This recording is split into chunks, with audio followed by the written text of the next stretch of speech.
साईं की बात। बच्चे, मैं तेरी झोली में ना बहुत सारी ढेर सारी खुशियां डाल दूंगा, भर दूंगा मेरे बच्चे। तेरी झोली खुशियों से भर दूंगा। तुम जब भी मेरे आगे पूजा पाठ करते हो, मेरी आराधना करते हो, उस वक्त तुम मेरे आगे झोली फैलाते हो ना कि बाबा इस खाली झोली को भर दो।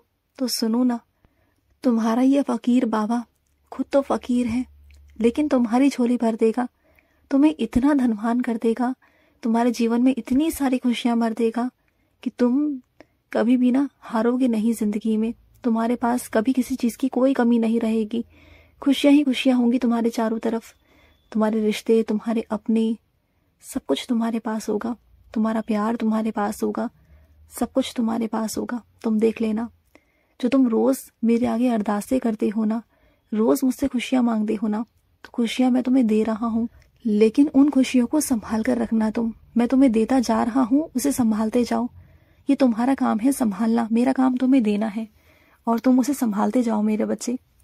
और सुनो, जिसने तुम पर दोष लगाया है ना कि तुम लालची हो, तुम स्वार्थी हो, तो कहने दो, क्योंकि वो खुद ही ऐसा इंसान है मेरे बच्चे। उसकी सोच ही खुद ऐसी है। जो तुम पर इल्जाम लगा रहा है ना, उसकी खुद की सोच ऐसी है, तो वो क्या करेगा बोलो ना। तुम्हारी सोच ऐसी नहीं। कोई इंसान अगर तुम्हें भला बुरा कह रहा है ना, तो हमेशा याद रखना कि वो शब्द तुम्हारे लिए नहीं है, वो तुम्हारे चरित्र पर नहीं है, वो उसकी खुद की सोच है। अगर कोई इंसान तुम्हारे बारे में इतना गलत सलत कह रहा है ना, तो बल्कि ये मत सोचो कि तुम्हारे ऊपर कोई बात आ रही है या तुमसे वो कुछ कह रहा है। उस वक्त गुस्सा मत करो, बल्कि उस इंसान के ऊपर तरस करो, दया करो, दया का भाव दिखाओ कि उसकी सोच कैसी है। उसकी सोच ही ऐसी है, उसके अंदर ये सब भरा हुआ है, ये सब नकारात्मक चीजें। अगर इस तरीके से देखना शुरू कर दोगे ना, अपने नजरिए को बदल लोगे ना, तो कभी भी तुम किसी की भी बातों पर ना गौर नहीं करोगे, कभी भी किसी की बातों को अपने ऊपर नहीं लोगे, और ना बात अगर अपने ऊपर लोगे तो दुखी और परेशान भी नहीं होगे, है ना।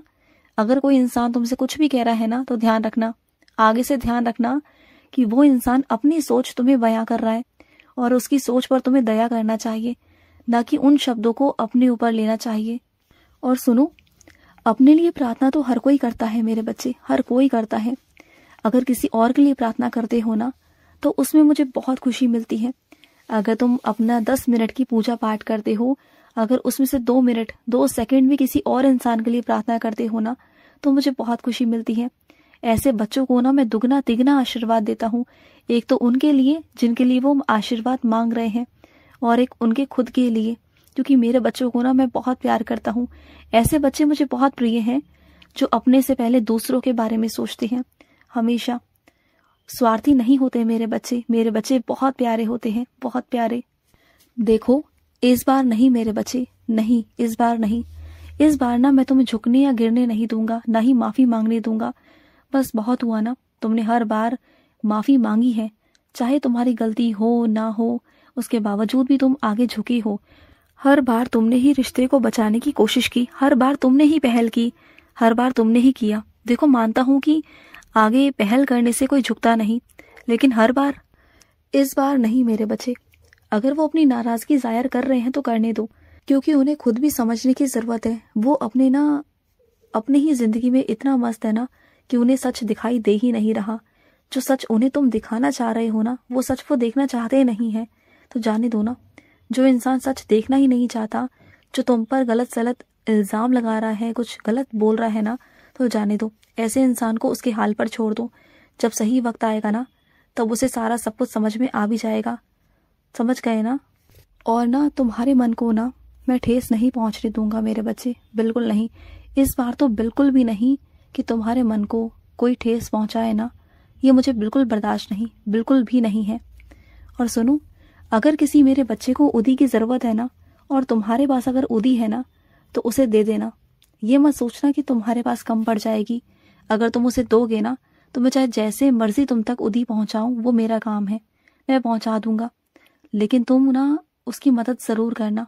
तुम्हारे हाथों से मैं चाहता हूं कि कुछ अच्छे कर्म हो, कुछ अच्छी चीजें हो मेरे बच्चे।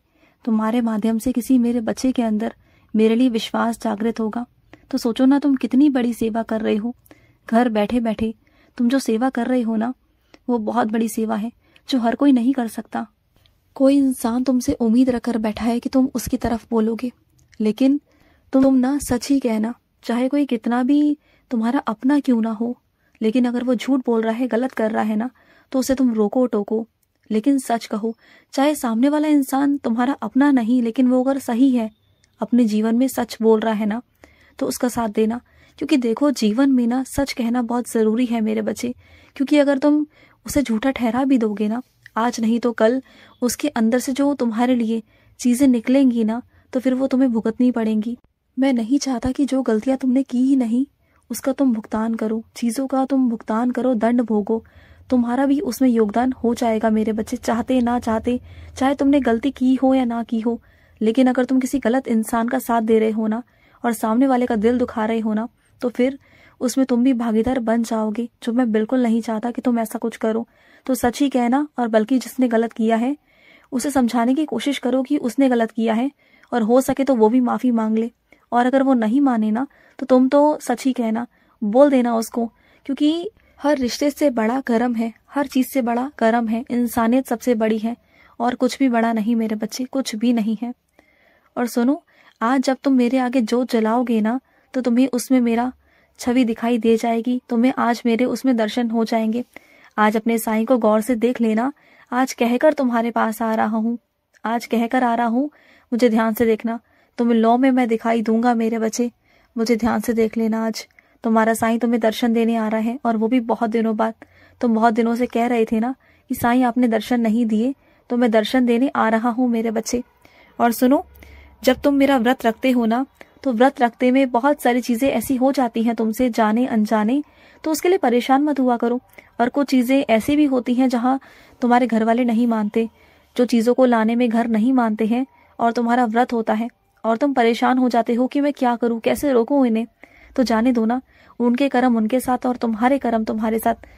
तुम तो पूरी श्रद्धा से मेरे व्रत रख रहे हो ना, तुम तो हर चीज़ वही कर रहे हो जो तुम करना चाहते हो, जो मेरे नियम कानून है वही कर रहे हो ना। और अगर सामने वाला कुछ चीज़ें ऐसी कर रहा है कि वो गलत है, तो वो उसके साथ है, तुम्हारे साथ नहीं है। तो उन चीज़ों को लेकर अपने मन में वहम मत करो कि साईं मेरा व्रत स्वीकार करेंगे या नहीं करेंगे। करूँगा मेरे बच्चे, ज़रूर करूँगा, क्योंकि तुमने दिल से रखा है, तुमने दिल से जो भी चीज़ की है ना मेरे लिए, मैंने वो सब स्वीकार किया है, बिल्कुल किया है, और आगे भी करूँगा। समझ गए ना। और सुनो, तुम्हारे घर में कुछ पुराने बर्तन रखे हुए हैं, जो पुराने तो नहीं लेकिन हाँ नए जैसे ही हैं, तुमने अंदर रखे हुए हैं। अगर तुम उनका इस्तेमाल नहीं कर रहे हो, तो उन्हें या तो किसी को दे दो या उन्हें बेच दो मेरे बच्चे, क्योंकि वो रखे रखे खराब हो रहे हैं, जंग खा रहे हैं। ना वो तुम्हारे काम के रहेंगे, ना किसी और के काम के रहेंगे। या फिर उन्हें निकाल कर साफ करके अच्छे से रखो ना। तुम्हारे घर में हर चीज़ दो दो है, तो इतना सारा तुमने क्यों इकट्ठा कर रखा है जिसका इस्तेमाल ही नहीं हो रहा। और आगे भी खरीदने लगते हो चीज़ों को देख कर ना, ये लेना है वो लेना है। पहले जो चीज़ें हैं घर में उनका इस्तेमाल करो, बाद में जाकर वो चीज़ें खरीदना। अभी वो चीज़ें मत खरीदो जिनकी ज़रूरत ही नहीं है ना। उन चीज़ों में फालतू पैसे खर्च मत करो, हर चीज़ों में खर्चा मत किया करो। पैसे अगर होते हैं ना, तो उन्हें ऐसी जगह पर डाल दिया करो जहाँ से तुम्हें निकालना ना पड़े, क्योंकि तुम ऐसी जगह पर पैसे डालते हो कि वहाँ से तुम्हें आसानी से वो पैसे मिल जाते हैं। किसी ऐसी जगह पर निवेश करो जहाँ से पैसे निकलना मुश्किल हो जाए, जो कम से कम तुम्हारे भविष्य के लिए काम तो आए। और तुम्हारे घर में कुछ ऐसे लोग हैं जिनकी नज़र हमेशा तुम्हारे पैसों पर होती है, पैसे दिखे नहीं कि तुमसे मांग लेते हैं, तो उन्हें भी मत बताया करो। चीज़ों को थोड़ा छुपाना सीखो। मैं ये नहीं कह रहा कि झूठ बोलो, लेकिन थोड़ी बहुत चीज़ें समझो, समझदारी वाली चीज़ें अपने अंदर लाओ। तुम्हारे अंदर ना बहुत बचपना है, बहुत नादानी है, थोड़े अपने आप को ना समझदार बनाओ तुम। अगर तुम अपने लिए सोच रहे हो ना, तो इसमें कोई बुराई नहीं, वो तुम स्वार्थी नहीं हो। स्वार्थी वो होता है जो दूसरे का नुकसान करे और अपना अच्छा करे। अगर तुम अपना अच्छा करना चाह रहे हो, अपनी मेहनत से कमा रहे हो, अपना तुम कर रहे हो ना, तो इसमें कोई बुराई नहीं, तुम अपने लिए सोच सकते हो। खुश रहो। आज का मध्याह्न साई संदेश समाप्त हुआ।